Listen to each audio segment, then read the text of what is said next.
Well, good evening, everybody, and welcome to the State of the City address. It's hard to believe it's the 10th time I'm delivering this address. During this address, which will also be available in its full text online this evening, and also the video will be available tomorrow, I hope to discuss the three main areas that I always find to be the most important for the City of Cohoes. One, of course, is our financial health. Two is the safety of our community. And three is the economic development, or the economic opportunity, as I like to call it. I appreciate the presence of course, our council members that are here this evening, many of the city officials that are here, Bob Libby here from the school district, as well as some school board members, because collectively we work together as a team in this community. Challenges, we all know about it. We've heard about it day in and day out. We are truly in recessionary times. And during these times, we really have to do a big reality check in regards to how we operate the City of Cohoes. In regards to the city, financially, we still run a frugal operation. As many of you know, our City Finance 101 program, which is now entering into its fourth year, has been an opportunity to be out in the public, to educate the taxpayers on how their dollars are being spent, and also to make sure that we get the proper feedback on the service delivery that we provide. Time and time again, we've been told the residents are happy with the services that they receive. And we will continue to provide this outreach this year, expanding it to all organizations throughout the city. When you look at the financial troubles for communities throughout New York State, and I can speak in this capacity as president of the New York State Conference of Mayors, the main fundamental drivers are still not being addressed. Number one being the unfunded mandates that go through a variety of different levels throughout government. And number two, the continued underserving of revenue to local governments. And the bottom line is, especially with the diminished revenues, we are not able to control property taxes. These are things that we push at the Conference of Mayors. These are things that have an impact here in the City of Cohoes. Locally, and you can look at this chart that's to my right, future, if all things continue as we expect, is not good. The city relies on property taxes, sales tax, and state aid for greater than 90% of its revenue. We know that sales tax is down. Hopefully it'll be flat this year. We know that raising property taxes is not something taxpayers really would like to see. And we also know that the state is struggling financially, and we cannot expect to see any increases in revenues. Looking forward, it's a good thing through City Finance 101 we educated the public about rainy day funds, because the rainy days are upon us. Looking at even future tax increases of 4 and 9%, you can see within the next 3 or 4 years, unless other things change, we are looking at deficit days ahead. And therefore, we need to continue to do what we've been doing for the last 10 years, is continue to reevaluate the services that we provide and how we do them. And yes, we need to start looking at addressing some of those sacred cows that no local government ever wants to touch. One of the ways that we've been successful in the past is by looking to shared services. Bob Libby knows this better than anybody else. Bob and I have been partners for the last 10 years as a Cohoes City School District, and the city have done many joint ventures on some of the simpler things and some of the more complex things. Recently, we entered into an agreement with our animal control officer with the city of Troy. We work with all the municipalities in Albany County on dealing with one of the newer mandates in the last couple of years, the Stormwater Coalition, the MS4 program as I call it. We also are working hand in hand with Green Island, Waterville, Troy, Rensselaer, and the City of Albany, dealing with the EPA mandate of the long-term control plan, i.e. clean up the Hudson River, cut down on any more discharges of sewage. These efforts are draining the taxpayers.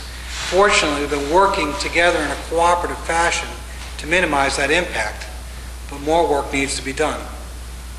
Currently, the city is engaged in 2 studies looking at countywide efforts, and I credit our County Executive Mike Breslin and our county legislators, I see Sean Morse here this evening, in regards to supporting our request. Both the City of Waterville and Cohoes have signed on to be part of the countywide assessing and countywide taxation study to look at, is there a better, more cost-effective way to provide these services?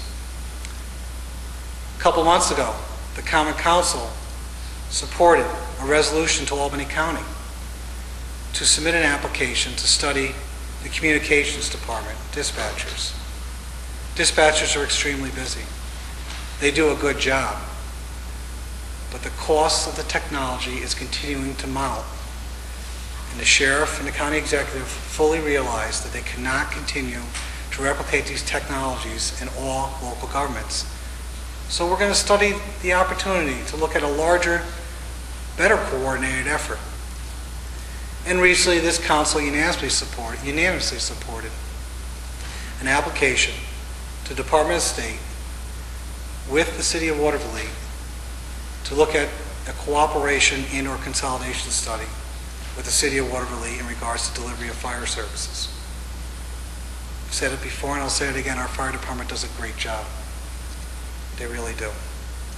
At the same token, as the fire department has told me, we know that we're not going to be able to increase staffing in this department.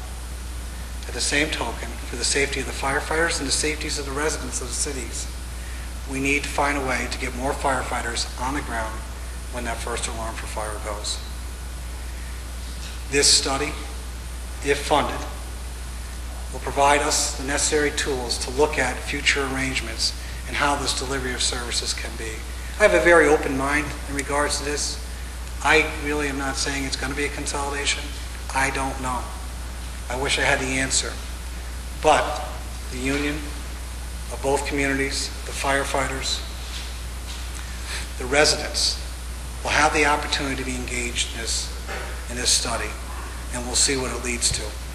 And whenever you talk about consolidation or shared services, it's natural for the employees to get upset. I've met with all the different groups that are involved, and the reality is that it's a study.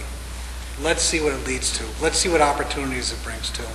We all know there's natural attrition in our departments, but I do sympathize, and I'm very, very much on the same page with the employees, that I understand they're concerned about their livelihoods and their jobs.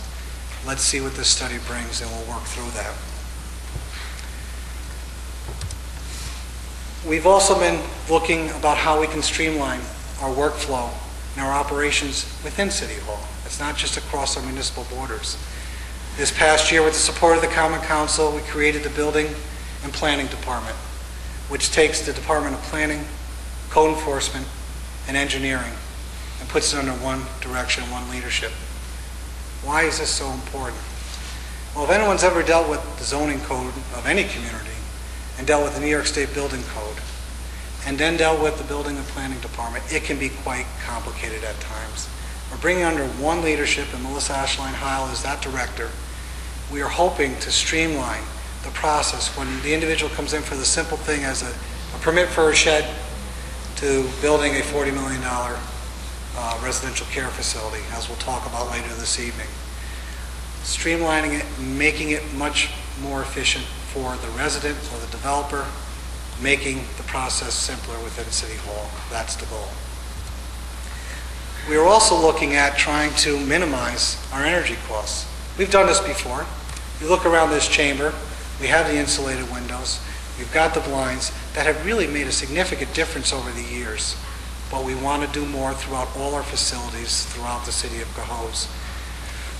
Therefore, this year, we've been working for the past year with New York State Power Authority and NYSERDA on putting together a long-range borrowing to look at many efficiencies throughout our municipal buildings and facilities.